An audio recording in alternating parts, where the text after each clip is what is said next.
and find a cure for HIV, or write the next gap accounting rules. You know what? There's so many things that you can go for here, and definitely reach out to anyone. I mean, like John and any other ULN mentor can always say, ULN is definitely a big family, and we, in my belief, we all come from very similar places, and and even if someone next to you doesn't come from the same place, there's like 2,000 of us now. So there's someone out there that can have a very similar situation to you that you can definitely relate to no matter what.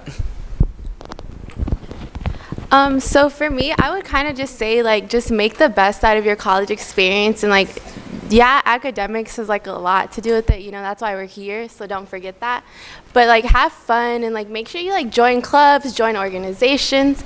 I know for me, like, that's something that I kind of regret. I didn't join as many clubs and organizations that I could have, and now I literally have like a semester and like, I think like 5 weeks, a few more weeks, and I'm like already about to leave, and I really wish that I would have gotten more in touch with my university, and so I would really encourage you to do that. I've been in touch with ULN like on so many levels, and I'm really grateful for the support that ULN has been to me. And so I would say, like, try to get to know John, like get to know your peers, because the faces that you see in this room today, like, they're the ones that you're going to be seeing for the next 3 to 4 years. So just really try to get in touch with those around you. My biggest piece of advice to new freshmen on campus is do not let anyone put you in a box. I spent 18 years of my life with people trying to put definitions on me, especially when I got here and I was in engineering, and everybody's like, wait, but you're not this, or you're not that, you're a girl. And so don't let anybody put you inside of a box. Embrace who you are and explore it. There are so many resources here on campus. There's so many things you can get involved with. So just, if you think something is interesting, own it, love it, do it. Don't let anybody try to tell you you need to do X, Y, and Z in order to be successful or do anything else. I'm definitely a huge spokesperson for doing something that makes you feel uncomfortable. So just keep that in mind. This is a time to really explore and figure things out. You may try something you thought you'd hate and then absolutely love it. So that's probably my biggest piece of advice.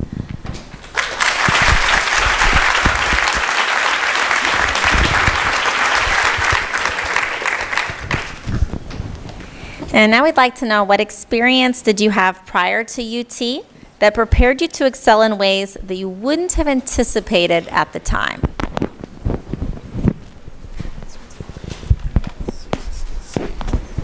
Wait, if I heard it right, I think it's experiences beforehand? Yeah. Okay, so let's see, experiences beforehand that kind of shaped me for UT. I think definitely just what I did, and I recommend everybody to do, I made sure to reach out. Every time colleges came, like the people that were currently in universities came into my school and stuff like that, I think the most important thing to do in any point in your life is make sure to ask questions and reach out to people who are like us, who are experienced it, and essentially know how to get to a certain spot.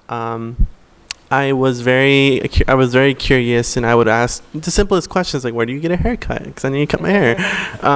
Just different things like that. I think I definitely asked the various questions just to get a feel for how to live here at the university. And again, at any point, you might feel lost, so make sure you reach out to those people because they got a lot more to offer than you think.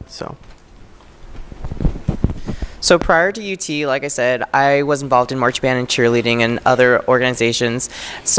And I also never took a business class in high school. I didn't even know my high school offered business classes.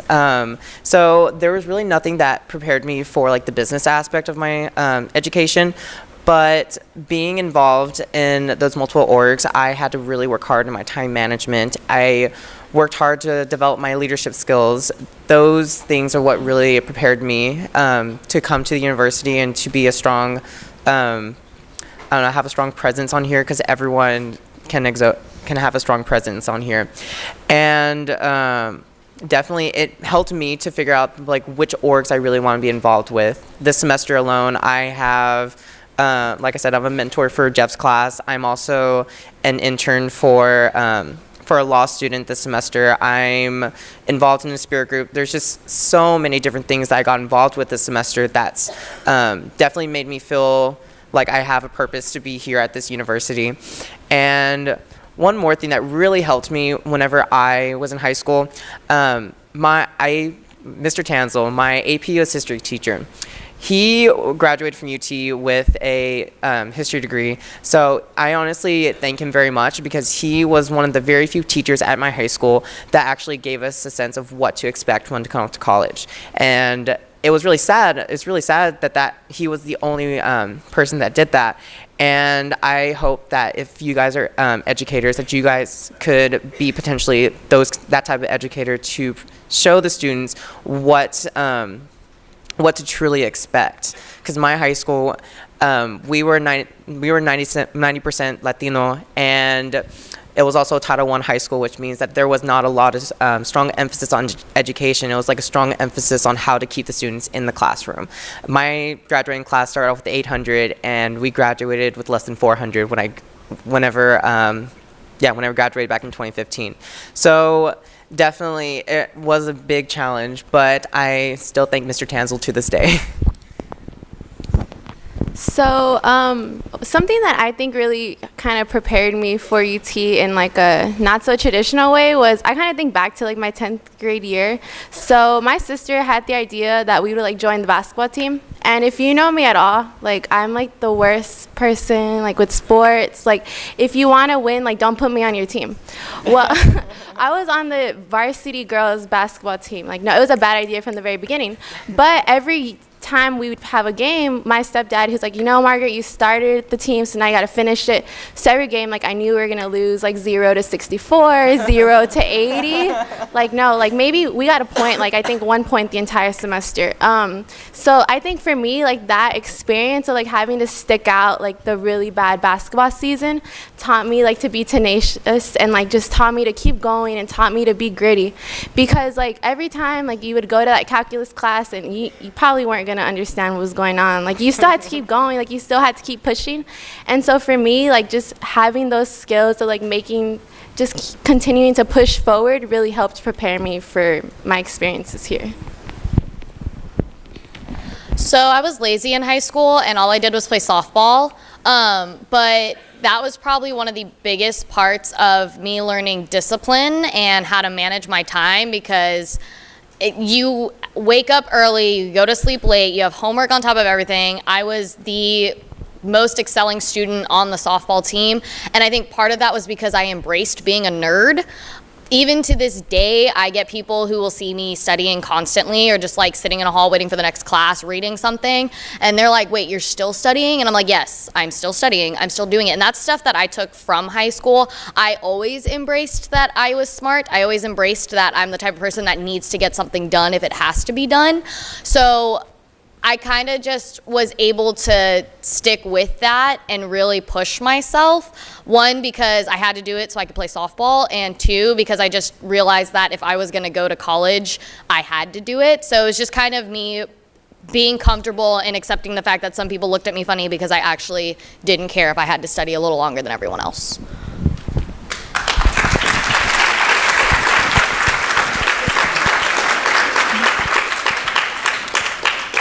So that's the end of the prepared questions that we have. And I think we have a few minutes left if there are questions from the audience.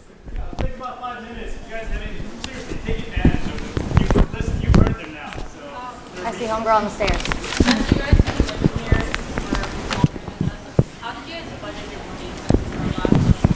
Okay. So Pass it to the accountant. wait, just to give you guys, if you couldn't hear her, she's asking how we budgeted our money now living in Austin by ourselves for X amount of time.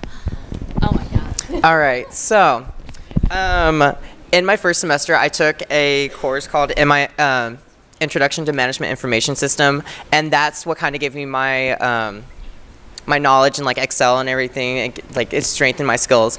And in my accounting class, we're learning about, okay, so accounting, if you want a general idea of what it is, you get multiple accounts and you have to make sure that they're in balance, that your cash are like balancing like all your expenses and whatnot.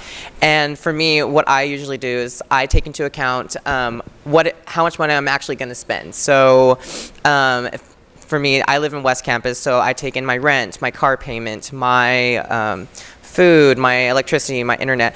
I put it all down and I see exactly how much I'm going to need each month. And then I also take into account the ULN money that we get monthly, and I add that in as well. And then there's like different functions that you can do with Excel that'll calculate it for you, and seeing like what you're gonna have left over, so then that can be extra spending money or extra money you can put in savings. And one big thing is that I actually did not work. I chose not to work this semester because I did get heavily involved. So I did take out an additional loan, which if you guys have to take out loans, I highly recommend the college access loan. Remember that, keep that in the back of your head if you ever need to do that. One of the best loans in the world. And that's what helped me to get through this semester. So yeah, just figuring out how much you're actually gonna spend and balancing it out. See that group exercise from last week? Just keeping it real. Anyone else? Do you want me to go? I'll make a quick comment. Just create it in Excel. Make a budget. Just a quick comment real fast on that. I know you guys might live on campus. Do not buy from JCL or the markets. Never. They're overpriced. That's how you save money. Wait. Sorry. Go ahead. Sorry. Wait. I have one last comment. So with the So also at the end of my close to the end of my spring semester, I ran out of dine-in dollars, and I'm gonna tell you also there are food coupon apps called Hooked, Taste Bud, Pocket Points. There's a lot of Groupon, so keep an eye out for those. Just a heads up. All right. We have one right over here. Yeah. In the middle. Yeah, you. You. Yeah. Yes. You with the pretty necklace. Okay.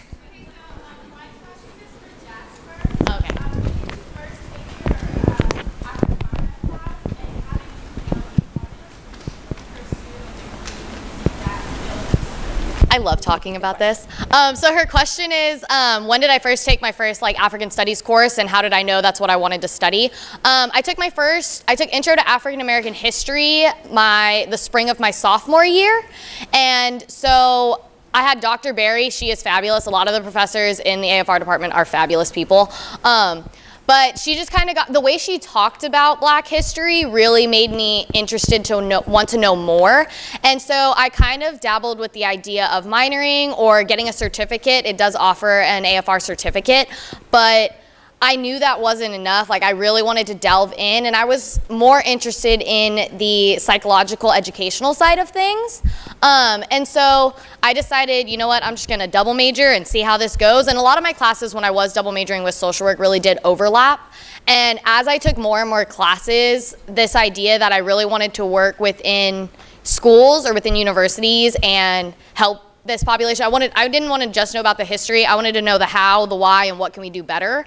And so it kind of just became like a living, breathing process of this is just getting better and better. So shameless soundbite, if you guys ever are looking for an interesting elective, look through the AFR department. They have a lot of really cool classes. Just shameless soundbite.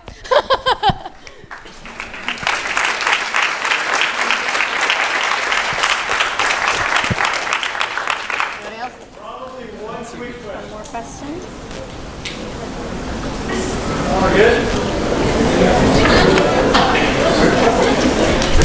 All right. Thank you. Yes, please, big round of applause. Hold on.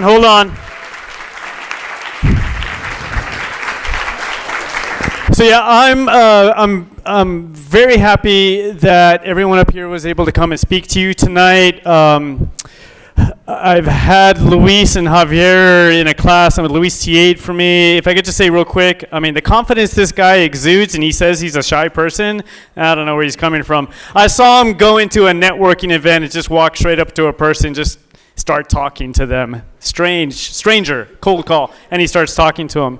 The confidence that Javier has, just to keep doing what he's doing and how he always keeps those goals in sight.